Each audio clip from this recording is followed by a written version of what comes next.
Believe it or not, you can be powerful in the Elder Scrolls Online just with 100,000 gold. Whether you're a beginner, advanced player, or somewhere in between, you can pick up 100k gold just by logging in daily. You can use that gold to buy powerful overland sets that do not require you to have mythics, monsters, or any fancy gear to be powerful in the Elder Scrolls Online. With this build, I was able to trifecta, complete Batishram Hollows and Maelstrom Arena with no problem. Also hard mode Black Drake Villa. Now I'm going to give you the rundown of this build so you can take it, make it your own, customize it, and eventually advance. Welcome back, gang. It's Deltia from Deltiasgaming.com, back with another budget build. 100k gold, this time using the Magicka Arcanist, which is one of the strongest, most beginner-friendly builds in the Elder Scrolls Online. Buckle up, here's what we created.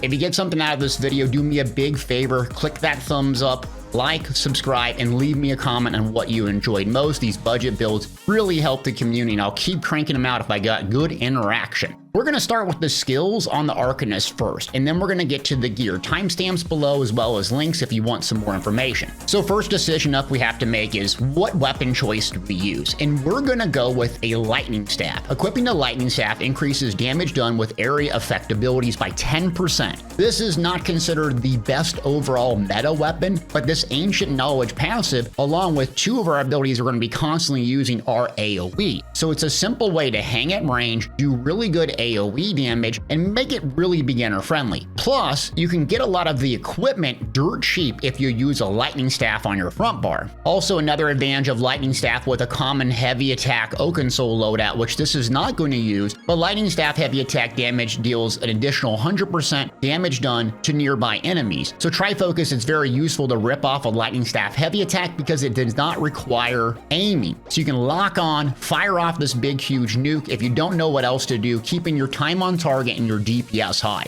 So first ability up we're going to focus on is Flail. I can't pronounce the first word. Now this costs stamina, and you need to be very cognizant and careful with using this ability. We're going to have a large resource pool, so having stamina and magic mix gives us really good resource sustain. What it's going to do is debuff an enemy, increasing your damage done by 5%. It's also going to build up cruxes. So you can have a max of 3 cruxes. There's green things floating around you. Once you get a max, you want to dump the crux, essentially using another ability. A lot of your passives are built around dumping cruxes, specifically Faded Fortune, one of the most important ones, increasing your critical damage and critical healing by 12% for 7 seconds. So at least every 7 seconds you either want to build or spend a crux to take advantage of this passive here. So again, this is going to be 15 meters by 5, huge AoE. It does have 0.3 second cast time, not a channel. So if a heavy attack's coming in, I don't recommend using this because it will drop your block. It also acts as a pseudo execute, so at 50% health or lower, this will start doing more and more damage. Essentially, you're using this to debuff, to build up cruxes, and you also get a lot of healing from it. Another careful note on this ability is the heal is not determined if you hit an enemy or not. So if you just need a heal, you have excessive stamina, you can just literally cast this and get free healing, and it's quite significant. So we're going to use this as our crux builder. We're going to dump our cruxes in Pragmatic Fate Carver. So there's one of two morphs. Exhausting is more damage. Pragmatic is going to give you a nice massive shield, and you can see that tooltip, 14,000 damage shield. So we have one ability builds our cruxes that heals us, another ability that's going to give us a massive damage shield, making us very survivable. So the ideal way to use this is to build up 3 cruxes and then use it. You're not going to be as vulnerable with this shield, but if a heavy attack comes in, if you're playing solo, there's mechanics on the ground, you need to bash, dodge, or clip the animation and cancel it. Just note that you also can use Pragmatic Fate Carver with or without any cruxes, but you ideally want to save up to 3 and get the most bang for your buck.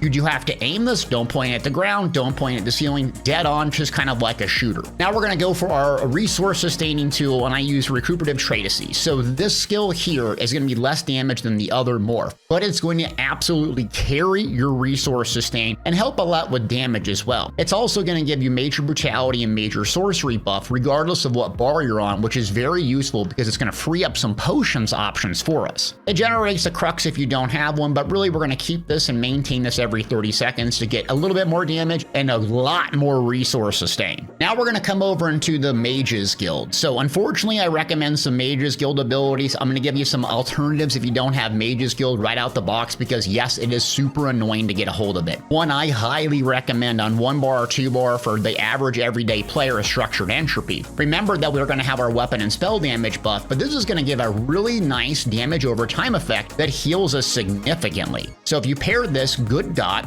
at range, single target with a long duration, not requiring a whole lot of babysitting, with Pragmatic Fate Carver Shield with Flails heal, very, very survivable. Plus it does damage while you're being offensive. Another reason to slot a magic ability on the bar is Magic Controller. So Magic Controller is going to increase our max magic. Usually shields will scale off of your highest offensive stat, so Pragmatic Fate Carver hypothetically could get bigger by having another magic ability on our front bar. We're also going to go with Inner Light on our 5 key on our front bar as well. This is going to give us our critical buff, so we're going to have our weapon damage buff, spell damage buff, we're going to have our increased critical, spell critical, and it's going to increase max magic as well. For max magic, hypothetically bigger shields, bigger healing, and it makes the rotation in the build extremely simple and easy to use. Some alternatives, if you don't have access to that, is Fighter's Guild. So Fighter's Guild is typically the stamina version of this. I usually slot a Fighter's Guild ability on my 1 key and my 5 key if I'm playing stamina. Magic, I just reverse it. Camouflage Hunter is a really good alternative. Same with Barb Trap in the 1 key. This is going to give you your critical damage buff, but it does get a little bit too stamina heavy. When you're starting out just playing the game, you can slot Withering Rune Blades or another ability in replacement for this, especially when you're leveling up. The reason why that's useful is the more Herald of the Tome ability you slot, the more penetration that you do get. So if you don't have Mage's Guild, you don't have Fighter's Guild, will both amplify your damage passively slotting them, consider slotting some Herald of the Tome abilities. Your core gameplay loop is Flail, Pragmatic Fate Carver with a couple dots on your back bar. And that leaves the ultimate of choice. We're going to go with Flawless Dawnbreaker. Again, you might not have access to this right away. I'll show you some alternatives in case you don't. And the reason why we slot Flawless Dawnbreaker is we're not going to necessarily use it. It costs 125. The really reason we're using it is the weapon and spell damage for slotting it, similar to the Mage's Guild that gives us more max stats, but also you get this passive. You generate 3 ultimate whenever you kill an enemy. You just need 1 Fighter's Guild ability slotted. That's why leveling Fighter's Guild and Mage's Guild is essential to your build. You will get a lot more ultimate. This is really noticeable when you're playing solo. And again, if you don't have access to it, what you would do is slot the Tide King's Gaze or whatever morph ultimate on your front rather than your back to take advantage of that offensive penetration stat. For the back bar weapon choice, we're also going to run a lightning staff. Now that's not considered meta damage, but it's a lot easier to get a hold of a lightning staff for dirt cheap than a flame staff. Flame is really what you want to use on the back bar as you progress. Lightning staff you can take off the front bar and go dual wield for a little bit more damage if you play in melee range. When in doubt, go double lightning for very simplistic gameplay. So 2 highly recommended destruction staff skills is Elemental Blockade. This is going to do a lot of AoE damage and then has different status effects that proc. Specifically, concussed enemies are off balance. Off balance is useful because you can consume that off balance to get double resource sustain back. Another reason you're going to use this is when you put this down, it will proc your enchant repeatedly. It doesn't cost a whole lot of magic. The duration is very long and it has a massive amount of area damage plus the added advantage of increasing your weapon and spell damage when you flip to your front bar, assuming you have infused weapon and spell damage enchant on that back bar. Consider this one of your highest priorities on your back bar. Another thing I love running is Elemental Susceptibility. This gives major breach. Now, this is typically geared for a solo player. The reason why is tanks typically provide major and minor breach, so consider this a flex skill on your bar. I do flex it in and out. You'll see from the gameplay when I'm doing dungeons. It also applies the Burning Shield and Concuss status effect. Love this in both PvE and PvP. And the reason why is this Psychic Lesion. With the Herald Tome of ability slotted, you increase the damage dealt by status effects for 15% and status effect chance by 75%. So regardless of what bar we're on, those status effects will do a lot of damage, especially if we're using Barb Trap, which gives the Hemorrhage status effect absolutely mind-numbing damage. So that's why you use a lot of status effects, whether you're in a group, whether you're in solo. Now we're going back to the Herald of the Tome, a Fulminating Rune. This is kind of our only really hard-hitting AoE damage ability built in as a dot. This morph in particular is better for group play, and the other morph is typically better for solo play when you suck in and pull in enemies. When in doubt, I would stick with this for a little bit more damage. So your primary dot on your back is going to be blockade. This is a secondary dot. Don't panic if you can't maintain it all the time. Our number 5 key on our back bar is Evolving Rune Mend. I swapped this out to either Evolving Vigor, Evolving Rune Mend, or another skill. Consider it a flex. Evolving Rune Mend is going to cost a lot of magic depending on how many cruxes you have. It's going to heal you, but also can heal allies. So if you plan on taking this into a group, it's great for group utility. Resolving Vigor is a stam-based, selfish heal over time. It also gives minor resolve, which can be useful. The thing about Resolving Vigor is your build can get really stam heavy when you're using this, so I'd highly recommend Evolving Rune Mend until you get the hang of the stamina management. Another skill you can experiment is Chakram of Destiny. This is a really good group utility, kind of a shield/heal. You can spam cast it when you're in trouble, so keep that 5 key on your back bar for something like this. Now I have a flex spot on my number 1 key on my back bar. Rune Guard of Freedom, I love this because it provides group utility, giving everyone in your group minor resolve. It also gives you minor protection for 20 seconds. And when you drop really low, it will boom, give you a burst heal, and you gain armor and CC immunity. The CC immunity is more of a PvP thing. You can take another morph which gives you a stun, which is nice, but consider this a flex spot. I always gear towards survivability at first, and then start taking the training wheels off as I learn the environment and PvE encounters. A great alternative if you don't have an Arcanist in the group or you're playing solo is Zana's Empowering Disc. This is going to give you all the minor resource sustain bonuses which stack on top of the major via your potions, but most importantly, minor courage, increasing your weapon and spell damage by 215.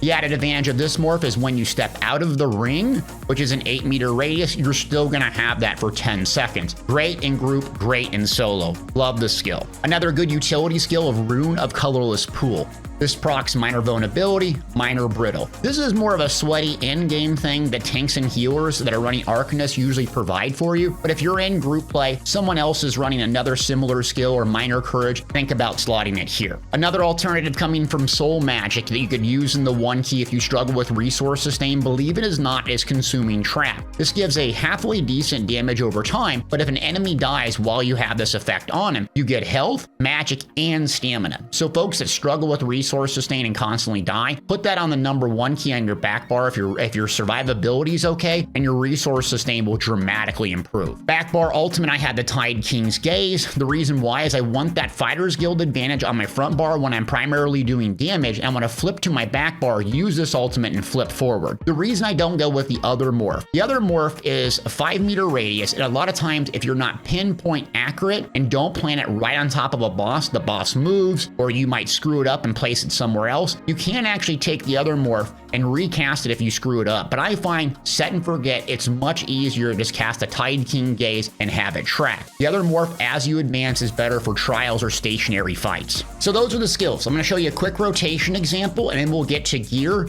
chart, where I spent my gold and why. All right, here we're in game, just a simple parse dummy here, and typically what you want to do is start longest to shortest buffs and debuffs. So I have Recuperative Tracy on my front bar. You could put it on your back bar and switch things up if you wanted to. So I'm going to hit that first and then bar swap. Now I usually move left to right. So the longest of the debuffs I have is Elemental Susceptibility.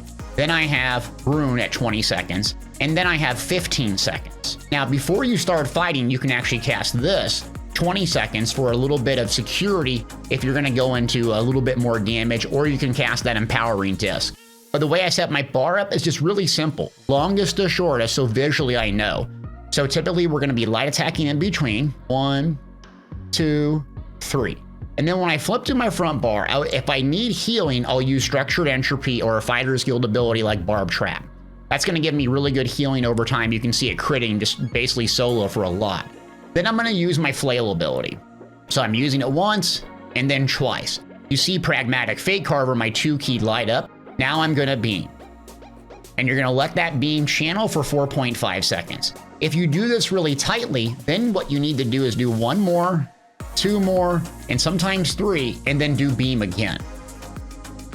Again, if you do this really tightly, you're going to have basically 2 beam rotations before you need to reapply your dots. So let's see if we can get this down pretty quick. So 1, 2, I'm going to do Structured on my front, and then 1, 2, it lights up. And now you can see the my tooltips. I have enough time to basically recast this again. 1, 2, and then it lights up. Now, when this is done, I'm gonna have to go to my back bar and reapply Elemental Blockade. And so while I'm here, I'm gonna apply this. I got susceptibility for a little bit longer, and I'm gonna hit it. Now, when I'm done with this, I'm gonna cast Structured Entropy in my 1 key and then switch to my back bar after I get Recuperative Treatises up. And then I'm gonna do Blockade, Ulti, switch to the front, 1, 2, it lights up, boom. Looking at my tooltips, okay, I need to go back and blast the rune. Rune ability, everything else is good. 1, 2, beam. As soon as this beams up, I know I need to go apply Blockade, switch to my front bar, and apply Structured Entropy. And then back to doing flails, 1, 2, and beam. So while you're doing beam and kind of paying attention to the mechanics, you just look at your bar and see what cooldowns are coming off of cooldown and apply that. One thing to note if you're going to run this optimally is 4.5 seconds is your channel. Typically, you want to refresh your dots before you go into that channel, but just realize if you miss one or you're a second off or two, it's not going to make or break your build. The number one most important one is Blockade. So if I cast Blockade and I switch, the reason why is that enchant will continue to proc that Berserker enchant. This is 400 and I think 37 or 50 or something like that weapon and spell damage. And you see it just keeps re-procking with that damage tick every single time. That's why it's critical to have Blockade, whichever morph or fire staff or you go with. Okay, so that's the rotation. Let's talk about the gear, what sets I picked, why, and then I'll show you a chart of how much gold I spent on it. So first set I went with is Briarheart. This is Overland coming for a Marcinium. This is typically not something you're gonna use as a magic-based build. The reason why is the number 3 item gives you stamina. That's gonna lower your DPS, but for us, we're using a lot of stamina-based abilities, so it's actually quite decent. When you do critical damage, you increase your weapon and spell damage by this 435 for 10 seconds, and also you get heals when you critically strike. So it has a 15-second cooldown, but the healing is nice because it scales off your max stamina or max magic. We're gonna have a lot of max magic with Inner Light, making us very survivable. Pair Briarheart with Structured Entropy, Flail, along with Pragmatic Fate Harbor, you have an enormous amount of heals coming in. So that's only going to be active on our front bar at all times. Our back bar lightning staff is Willpower. Willpower is dirt cheap. Everyone has access to it because you can get it from PvP, but also random normal dailies. So the most important quality and trait you can do on your back bar is Infuse, Weapon, and Spell damage. Your front bar, you can run it as Sharpen, you can run it as Charge, you can run it as Precise, just depending on the price and how much you want to spend. My front bar, I ran Poison with the Charge. Since I'm not getting the Poison status effect built in, and I am getting Flame via the Elemental Susceptibility. So that's my thought process there. So on Briarheart body pieces, I'm actually going to run 3 body pieces, which are 3 medium, and then 1 lightning staff to make the 5-piece active. The traits on the body aren't that imperative. The second set I went with is Gourmand. So Back Alley Gourmand Overland set, you can buy it from the traders even if you don't have the DLC. While you have a food buff active, very important note, it needs to be a food buff. Increase your critical damage and critical healing by 13%. Why this is useful is if you're using a lot of light armor, you're not going to get a lot of critical damage. Light armor gets a lot of critical chance and a lot of penetration. So you want to kind of fill in what you don't have as a light armor user, which is critical damage. So this goes very well with light armor that wants to reach basically 18,200 penetration cap and not really go over. You also don't want to go over 125% critical damage, which is the cap for that. With this build, you're playing solo, you're right on the cusp of doing that. So with a Gourmand set, I'm going to go with 3 jewelry pieces and then 2 body pieces, which will make up a 5-piece active at all times. This one you want active at all times. You don't want it to turn on and off. And that leaves 2 pieces remaining. So I go with the trainee set. It's going to come with the training trait. It's dirt cheap. You get it in all the base game like Betnik, very beginning starter islands. It just gives you a lot of max stats, max health and max magic. There's actually a counter to this. It's called Druid's Braid. That because a craftable set, I think it's very cheap and easy to make it, but it's just a little bit more stats, but actually has the exact same stat line. So if you're able to craft it, you don't want to spend the gold or whatever, look at the Druid's set. There's all sorts of different options. Instead of Briarheart, you can go with Order's Wrath, Julianos, tons of craftable options, but this is really good in Overland because there's just a whole abundance of it. So I'll link the description below the similar build that you can get a bunch of alternatives if you don't have this or want something different. I'm going to give you some alternative gear sets if you want to get better and make the most out of this build. Deadly Strikes will be my number 1 because it increases your damage with channels and damage over times. This comes from PvP. You can also buy it from the traders. If you don't want to go with a mythic route and get a very easy monster helm, consider Valkynscoria. This is going to deal damage when you deal damage over time. So it has a chance to proc very frequently, especially when you're using your beam and a lot of damage over time abilities. Most other monster helms are based off of light attack weaving at endgame, but this is a really easy one. Base game, City of Ash. And something to work really towards is the Veloth Ur's Amulet. So this thing is awesome. It's going to give you minor force, frees up a skill on your bar if you're not using barb trap or channel acceleration, and it's going to lower your light attack and heavy attack damage, which is not an issue for us, but it's going to do 15% damage to monsters. That is awesome at endgame. Another god tier endgame set is Whirl of Depth. This gives you a whole lot of damage. When you deal a light attack, it will give a proc doing tons of frost damage. So more when you check out the website if you want some progression systems to make this build optimal, but here's just a few. Here's an example of the gear chart of what I spent my gold on. So the lightning staff for Fireheart costs 10,000. The body pieces are dirt cheap. Do not freak out about the trait in the quality. If you can get it to blue or purple, that's good enough.